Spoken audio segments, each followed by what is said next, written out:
All right, so an introvert walks into a bar and, oh wait, that's not right, is it? Hey, if a large party looks as daunting to you as an overdue trip to the dentist, you're not alone. In fact, you might be one of the estimated 30% of the population that's introverted. So introverts, today's WellCast is for you. We've got a 5-step method for getting you through and even enjoying large parties.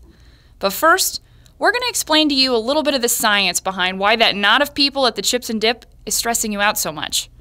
Most introverts echo Greta Garbo's famous statement, "I never said I want to be alone. I only said I want to be left alone."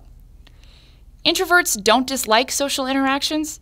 They just prefer to be with a small group of friends.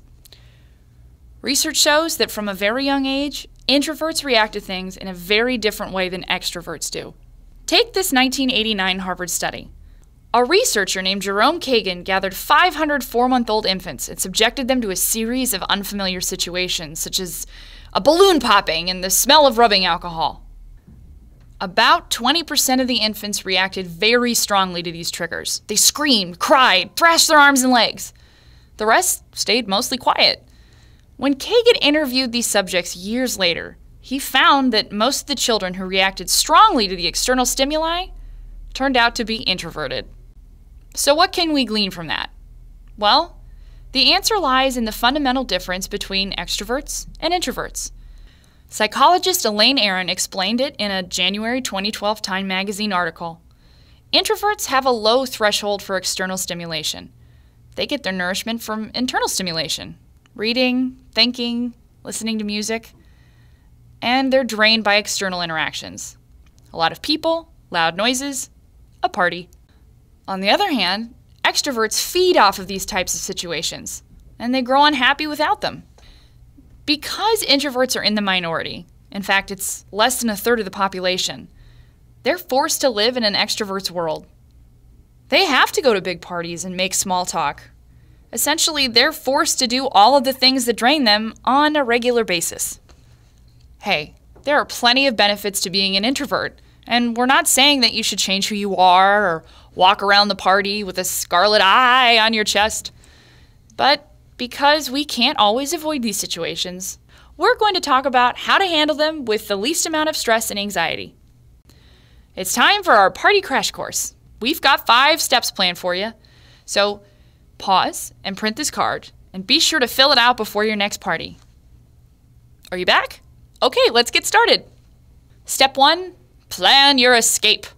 Okay, hey, calm down. We're not saying that you're necessarily even going to need it, but just having a tailor-made excuse for leaving in your back pocket will keep your anxiety down. It can be anything from, "Oh, sorry, I have another party that I'm supposed to be at," to, "Oh, I'm really sorry, I got a migraine." Step 2, locate your on-deck circle.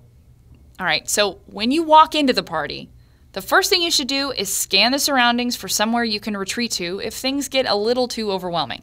Hey, this could be a balcony, a bedroom, a hallway, even the great outdoors.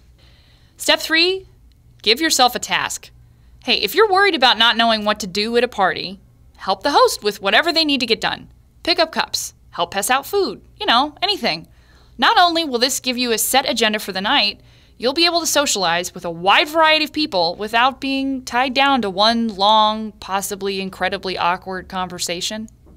Step 4, when in doubt, find other introverts. Look for a small cluster of people and attach yourself to them. Odds are you'll have a lot more in common with them and a lot more to talk about. Step 5, know when to give yourself a break. If you're too overwhelmed or uncomfortable, use that out that's waiting in your back pocket. It's completely okay to leave the situation, especially if it's not doing anything for you. Also, be sure to plan some alone time the next day so you can recover. Let's recap. Step 1, plan your escape. Houston, we have a problem.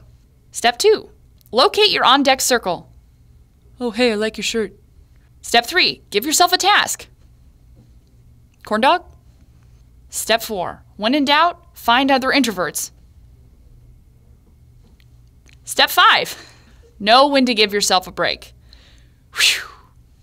Did these tips work for you? Do you have any tried and true methods for social situations?